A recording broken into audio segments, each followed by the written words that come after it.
damage showing up. But here we go.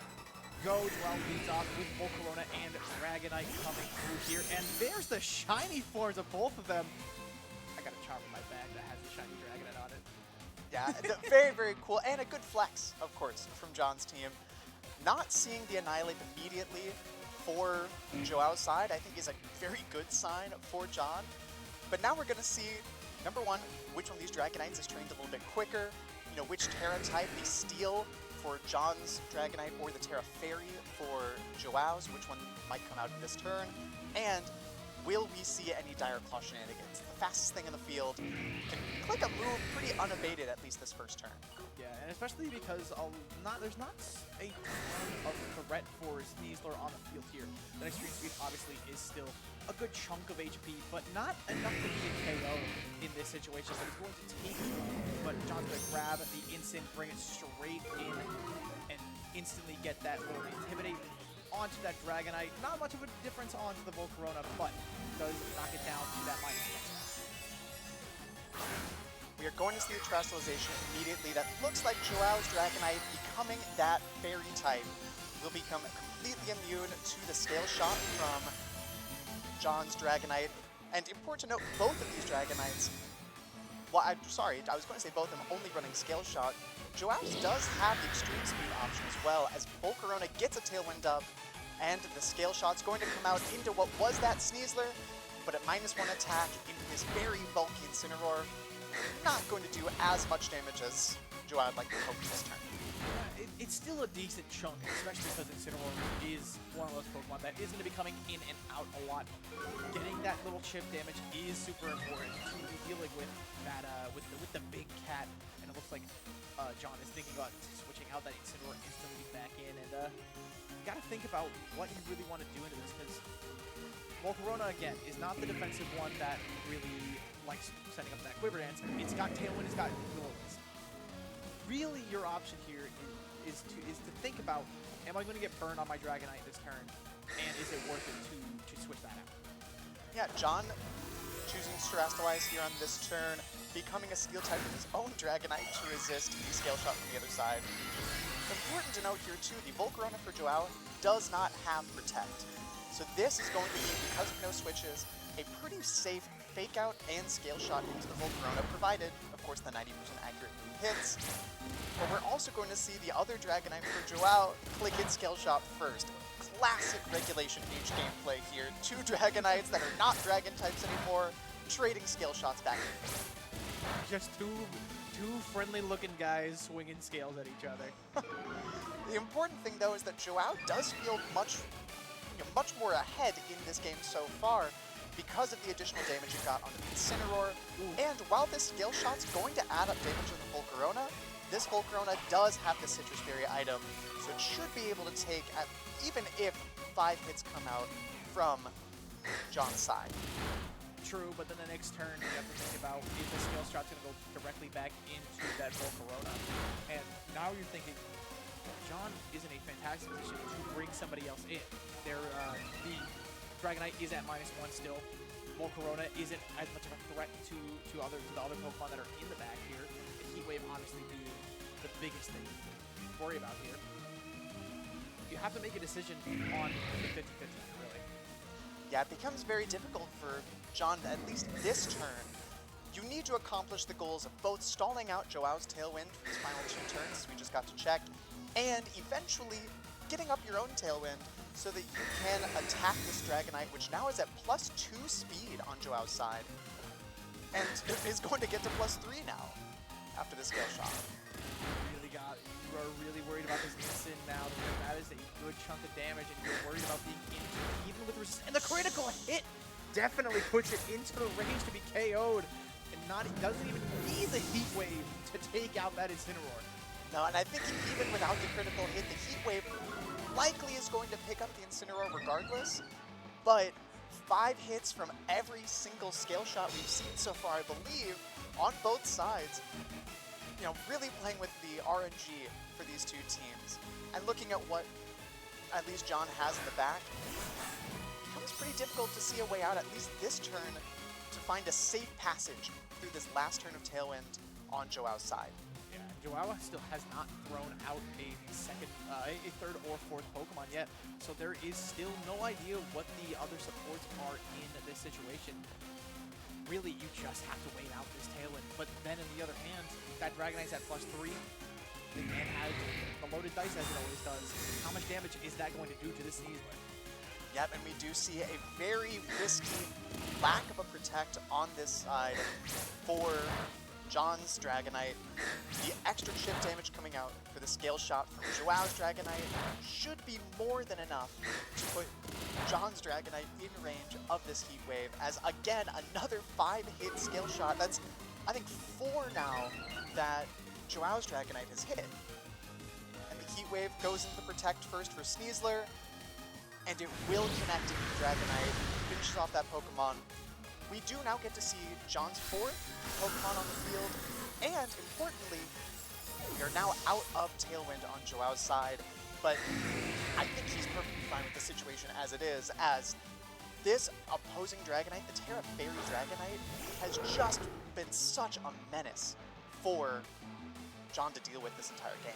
Yeah, getting it off the field feels a lot more important than trying to just keep it down, because look at all those arrows in this Dragonite.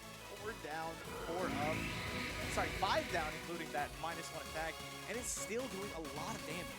Yeah, that's the issue with Scale Shot, is that, you know, even at -1 attack, it is still just such a strong attack. You know, with the loaded dice setting, if you connect, guaranteed to get 4 hits with Scale Shot. At 25 base power per hit, that's a 100 base power move. And half the time you're going to get a 125 base power move just for free. Yeah, we have to see if this Sneasler is up to survive this. Pretty big damage on all of them. How close will it be? 21 health remaining, and another 5 hit in there from Joao's Dragonite. But this also means that Sneasler is guaranteed hitting this close combat into the Volcarona and taking the first KO on Joao's side. And it also leaves Ursaluna to hit this Hyper Voice on single targets. Yeah, and importantly, breaking the multi-scale on this opposing Dragonite, thankfully for John's side, not triggering the Flame Body ability for the Volcarona. 30% chance for Sneasler to have gotten burned on that close combat. But I guess the game decided that there had just been a little bit too much friendly RNG on Joao's side. I'm going to give John a little bit of a bone here. And now, a curious interaction that honestly I don't know the math for. An Unburden activated Sneasler, so it's going to be doubling its own speed, against a Dragonite that's at +4, so effectively tripling its speed. I'm not sure which one's going to be faster. It comes down to how they're trained, as the Dragonite will protect, and it seems like Joao has a decent idea of which one is going to be faster. That Sneasler is going to take this T-Tar out and about. Doesn't really care about this this special defense drop at this point. But you do have to wonder about the math of this. I believe Dragonite's still going to outspeed with what, quadruple? Or it would only, it's a +4, so it'll only be tripling its own speed. And given the play that Joao made, it seems like he probably knows that math a little bit better than I do, at least. My guess would be that Sneasler is going to be faster, and this does allow the Lycanroc with the Tyranitar going down that turn to get in safely. This Lycanroc with the Sandrush ability is going to have its speed doubled, but still, because of the base speed being lower than that of Sneasler, should still be slower than the Sneasler, and now we're left with this Dragonite with this extreme speed on Joao's side, able to target down the Sneasler, and this Ursaluna Blood Moon really has to do whatever it can to get through these last 2 Pokemon if the extreme speed comes out this turn. And you can see the hesitation in what to do here. But I think what John might be going for is hoping that this Dragonite's going to skill shot into the Ursaluna and then get as much damage possible off it. And it does scale shot into the Ursaluna, and that means that you're rolling dice between the Sandrush and the Unburden between Sneasler and Lycanroc here, because Ursaluna's going to eat that and survive, dropping defense again. Is this going to be enough? It is going to go through, and it's going to trigger that Focus Sash. Lycanroc surviving with that 1 HP, and looking like it is going to clean up the rest of this team. Well, potentially. It depends what move it clicks. It can't take both KOs here. It's going to click Rock Slide to knock out the Sneasler, but not very effective on either target. Now, do we see the Ursaluna's attack through the flinch chance? It does. Gets the Hyper Voice off. Dragonite now knocked down very, very low. Will go even lower with the Sandstorm chip damage, taking 1/16 of its HP at the end of this turn. Really, are we going to see this -1 scale shot pull through with enough damage to deal with this Ursaluna? The Dragonite at +6 now. I think that makes sense that it would outspeed Sneasler at that point. Yeah, absolutely. And skill shot is going to keep coming out. And I think that John has turned this game around completely on its head. Unless you're getting any kind of critical hit in here. No, and finally only 4 hits for this Dragonite. Will not be able to drop its defense or raise its speed anymore. And the Ursaluna Blood Moon comes through and really reverses this entire game just by itself. Using its natural bulk that, it has the Focus Sash item, but didn't really even have to use it at all that game. Just the natural bulk and defensive typing of this Ursaluna allowed it to get through these final couple of Pokemon and bring victory to John Lyons in this first game. Yeah, and that was it. And it started out so bad for John Lyons, losing 2 Pokemon almost instantly and not being able to see the rest of the 3 and the 4 slots. But once the Tyranitar came in, instantly just rip it off. Just rip that close combat. You get the T-Tar out. That's a big Pokemon that does a lot of damage, has a lot of good support. Off the field instantly, and especially with the Protect coming from Joao on that aspect on the Dragonite, you were leaving that minus however many minuses at that point on the field, which is still pretty risky. Yeah, we got to see just the true value of Scale Shot. Knocking on wood, none of the Scale Shots from either side missed in that game. It is a only 90% accurate move. But I think it really came down that turn that the Tyranitar fainted. The Dragonite clicked Protect when it had the option to click Extreme Speed to pick up this very low health Sneasler to knock it out at the end of the turn, or to try to get damage onto this Ursaluna Blood Moon so that, maybe 3 Scale Shots would have been enough, since we saw that 2 rounds of it didn't work. It's the end game of that one. John Lyons got through and was able to take advantage of a more passive play, getting that call right on Joao's side, allowing him to really take momentum back in this game. But just as you mentioned, it was very, very difficult early in this game. I'm excited to see what adjustments John might make with the team that we're seeing on the field right now to give him a little bit better shot, at least early on in the second contest. Yeah, and as you can see, kind of starting up into game number 2 right about now. A couple of different changes incoming. So John has not brought the Dragonite into the second game. He's opted to go with that Rillaboom. Still did not bring the Goldango. Otherwise, still went with the same other 3. Yeah, and we, of course, get the benefit of being able to see John's player perspective, the Pokemon that he brings. As for Joao's side, I think he thought that early game of Game 1 went pretty well, going with the same lead, the Dragonite and the Volcarona, but staring down now at this Ursaluna Blood Moon that was such a problem in Game 1, and this Rillaboom coming out for the first time.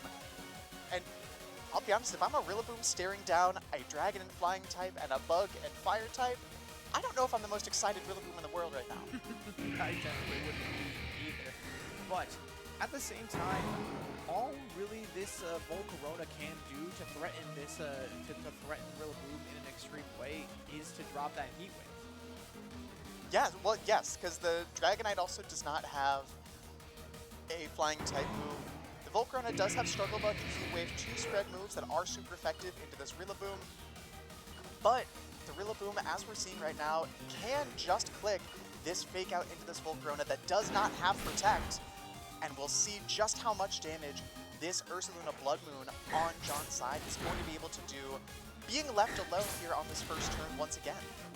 That is a lot more damage than you like to see come out. That's like number 4 right there. He's going to be 5 again, and another 5 hit pick up with a crit at the end of it. And Rillaboom is looking a little worse for wear right here off of that huge damage from Dragonite. But Rillaboom so far has done its job. It got the Fake Out on the Volcarona, allowed this Blood Moon to go off. Gets a lot of damage, but with the Citrus Berry plus the Grassy Terrain recovery at the end of this turn, the Volcarona is going to be looking pretty solid going forward into the next turn. And we're seeing, by virtue of the Grassy Terrain recovery order, the Volcarona is faster than both this Ursaluna and this Rillaboom on the other side. Will be able to click a Tailwind if it would like to, or a Heat Wave for extra damage on this turn. You know, whatever it would like to do. And it looks like that Rillaboom is just going to pick up the break of that multi-scale, I believe. Yeah, a critical hit of its own with the Grassy Glide as it goes in there. You know, crit for crit, one of them maybe mattered a little bit more. But either way, neither is going to change any KO and damage rolls as the Scale Shot comes out into that Rillaboom once again. Now a +2 speed Dragonite and the Struggle Bug trying to lower this Ursaluna's special attack stat, but just knocking into this Protect.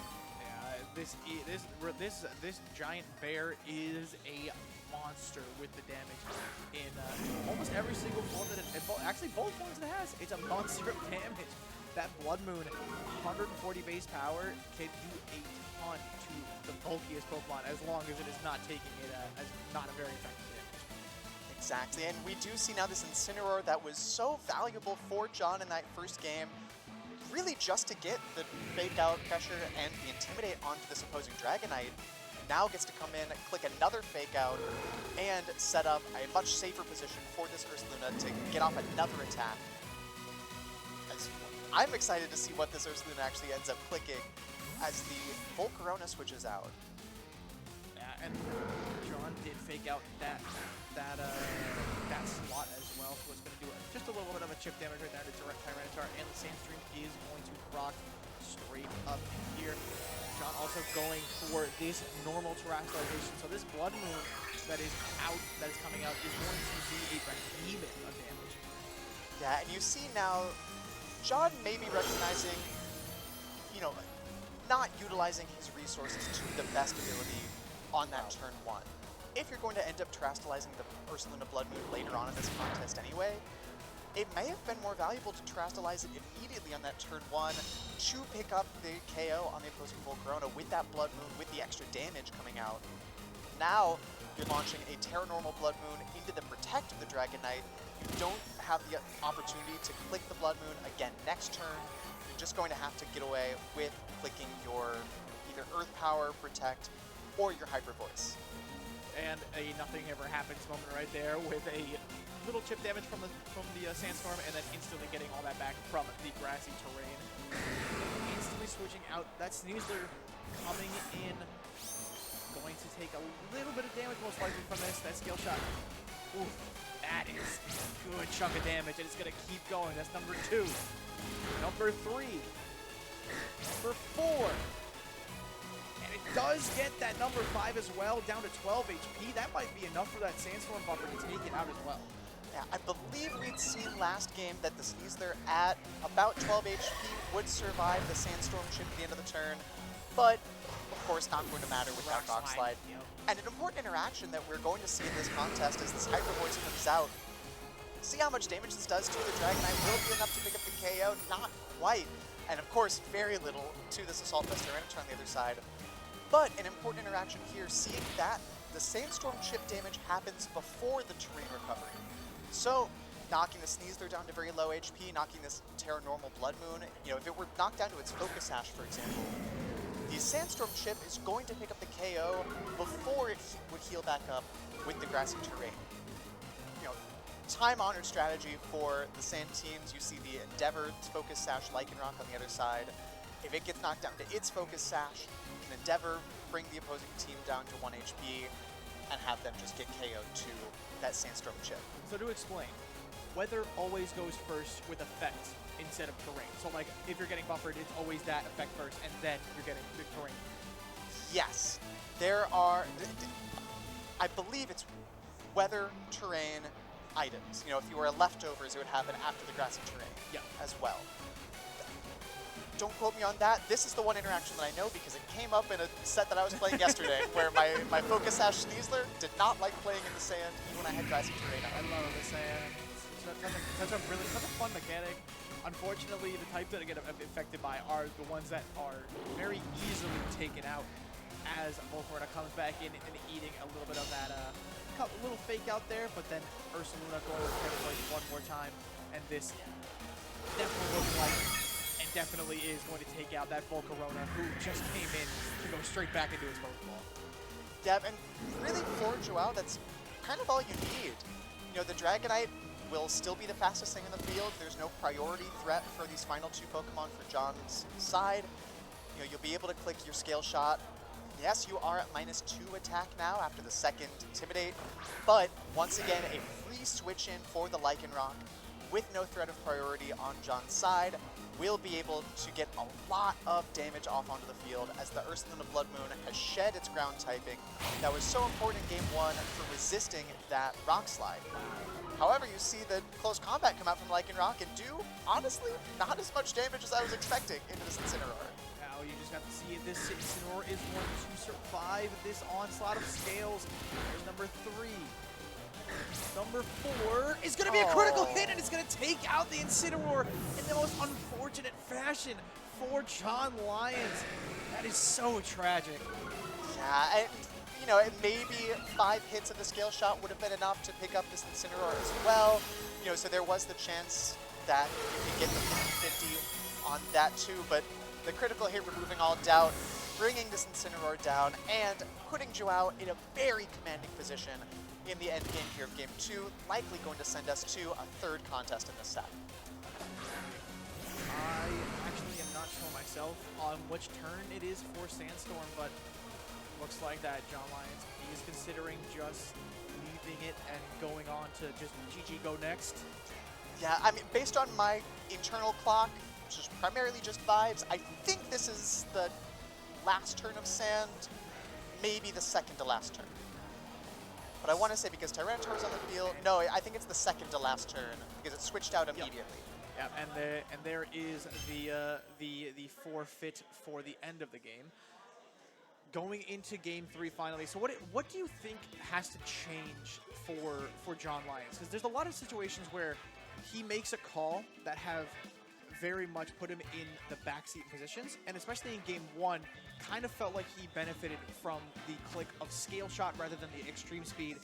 A little bit more of a mistake than an outplay that brought him to that Game 1 victory. And you saw it kind of even itself out on that Game 2. What needs to change?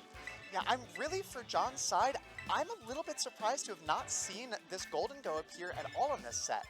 You know, you have the Grassy Seed on the Golden Go, gives you the defense boost, lets you be basically immune to Lycanroc's attacks with just the Rock Slide, which is resisted, the Close Combat, and the Endeavor that do no damage. You resist the Scale Shot from the Dragonite and are, of course, immune to the Extreme Speed. All you have to be worried about is this Volcarona, which is likely going to be trained faster than your Golden Go, and does threaten it with a Heat Wave and a Struggle Bug, and the Tyranitar with Knockoff, but if you get enough boosts with your Golden Go, this Tyranitar is not that big of an issue. Of course, you know, I think part of the reason we haven't seen it is, you know, that second Pokemon on the left-hand side for Joao that has led off both games. With the Haze on Dragonite, it becomes very difficult to have your Golden Go in position to set up in this contest. I'd imagine we're going to see some kind of switch up for John's side, and we do for both teams as the Annihilate makes its first appearance in this contest, getting the immediate Defiant boost as the Incineroar is led for John Lyons next to his own Dragonite. And this is exactly a position that I was talking about prior to this set. The Annihilate likely faster than both of John's Pokemon and threatens both with a final Gambit to just pick up a clean KO immediately. And does not really help to get that instant Defiant boost going on the side of John Lyons as well. Especially because Annihilate on most of what John brought into this battle, even if they resist it, do not like getting hit by that Drain Punch. And there's a taunt coming out on the side of Annihilate. That's instantly going to stop the Tailwind from coming out from John's Dragonite. And basically, the board has moved in the slightest of fashions, but almost all of that is in the favor of Joao. Exactly, and that was a great coverage play for Joao's side. knowing that you can't protect either of your Pokemon this turn, but both of your Pokemon, I think we've seen, are faster, with no speed boosts than both of the Pokemon on John's side.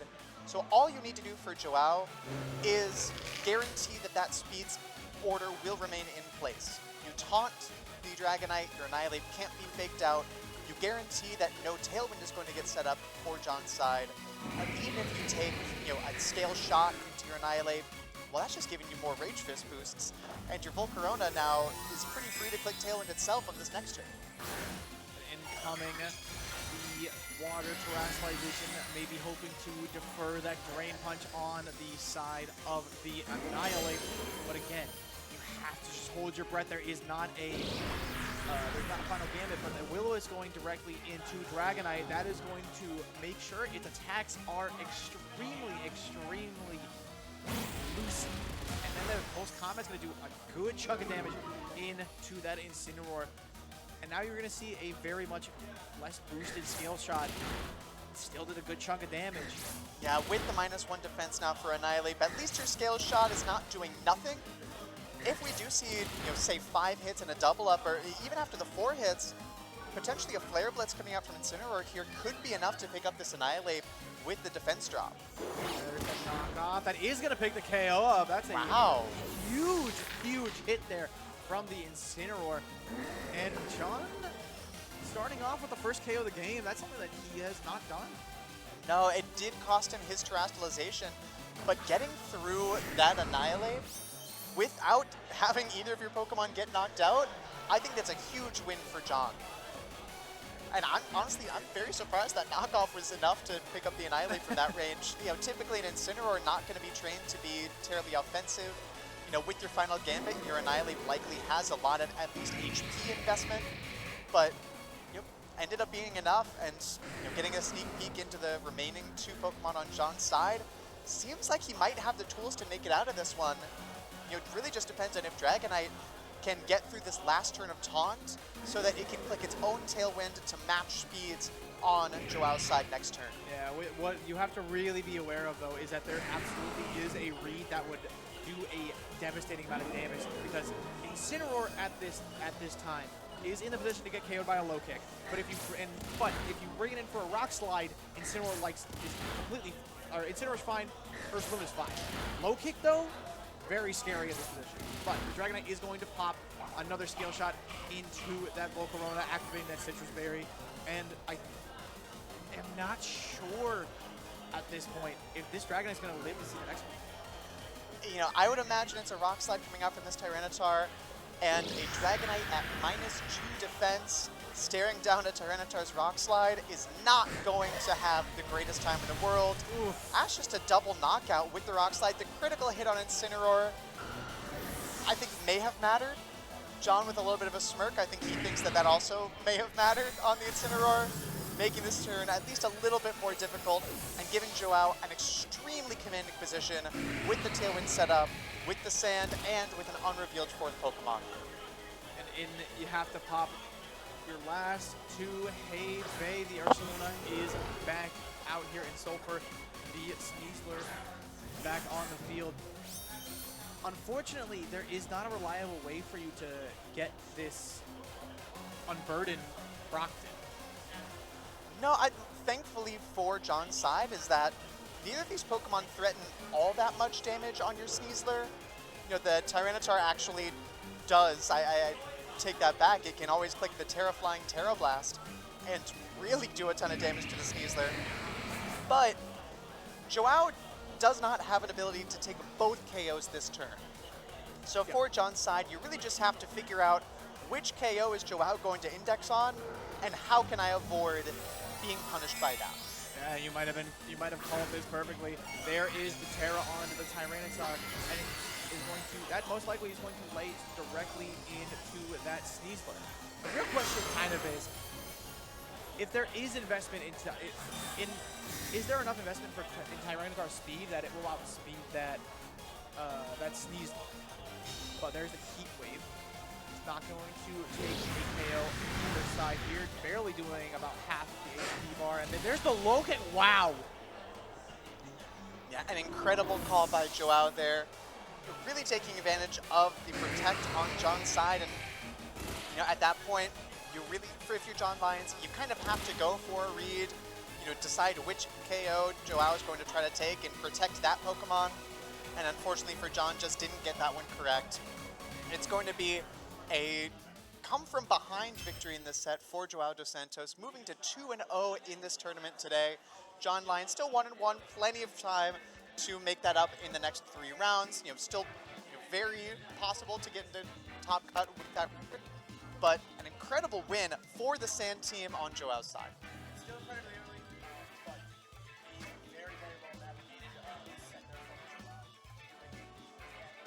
After that early game, kind of like a miss. I would probably identify it as a misplay. Little bit of a misplay instead of clicking skill shots instead of his screen speed. After that, completely clean. Knew exactly the ways that he wanted to get his win conditions, and he got it. So fantastically done for him. Yeah, impressive play for both these players. And we have plenty more where that came from, thankfully, here at Balance Patch, with the Cup coming up right after this break.